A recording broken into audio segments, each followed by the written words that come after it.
আৰু আজি আমি সকলোৱে গম পাইছোঁ যে হাইস্কুল শিক্ষান্ত পৰীক্ষাৰ যি ফলাফল 2024 চনৰ আজি ঘোষণা কৰা হৈছে। তো এই ঘোষণাৰ ফলাফলত আমি দেখিছোঁ, আপোনালোকে দেখিছে, ইতিমধ্যে গম পালে যে আমাৰ যি বিটিআৰ অঞ্চলত প্ৰমোদ বড়োৰ নেতৃত্বত যি এটা শিক্ষাক লৈ আমি যিখিনি মনোযোগ দি যিখিনি কাম কৰি আছোঁ, নিশ্চয় ইয়াৰ যি এটা ফল, এই ফলটো আমি পাবলৈ সক্ষম হৈছোঁ।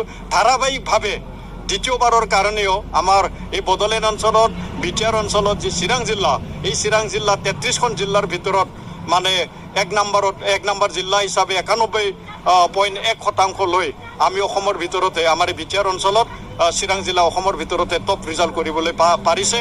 আৰু ইয়াৰ কাৰণে মই আমাৰ বিটিআৰ প্ৰধান সন্মানীয় প্ৰমোদ বড়ো ডাঙৰীয়া আৰু ইয়াত যিখিনি কৰ্মচাৰীসকল ইয়াত মানে পুৰা মানে য'ত পৰণাস্তি যিমানখিনি মানে প্ৰয়াস কৰি যিমানখিনি কাম কৰিলে, শিক্ষাগুৰুসকলক মই এই আপোনালোকৰ যি চেনেল জৰিয়তে মই তেখেতসকলক ধন্যবাদ জ্ঞাপন কৰিছোঁ। আৰু যি এটা ধাৰাবাহিকতা, এই ধাৰাবাহিকতা অটুট ৰাখক। ইয়াৰ কাৰণে আমি সকলোৱে ইয়াত মানে বিধানপালিকাই হওক, ইয়াৰ কাৰ্যপালিকাই হওক, আমি সকলোৱে লগ লাগি আমি কাম কৰিব লাগে। আৰু এই বিটিআৰ অঞ্চল আমি উন্নয়নৰ জখলাত আমি আগবঢ়াই নিব লাগে। 86% লৈ বাক্সা জিলাও তৃতীয় স্থানত আছে।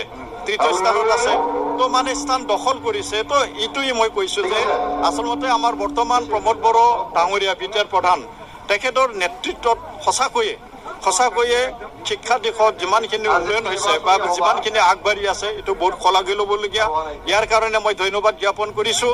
আৰু অকল মানে শিক্ষা বিভাগ নহয়, ইয়াত বিভিন্ন বিভাগতে, ইয়াত স্বাস্থ্য বিভাগতে হওক, ইয়াত শিক্ষা খণ্ডতে হওক বা স্বাস্থ্য খণ্ডতে হওক, ইয়াত উন্নয়ন খণ্ডতে হওক, ধাৰাবাহিকভাৱে ইয়াত যিখিনি উন্নয়ন, এই উন্নয়ন কাম কাজ আজিৰ দিনত প্ৰমোদ বড়োৰ নেতৃত্বত হৈ আছে।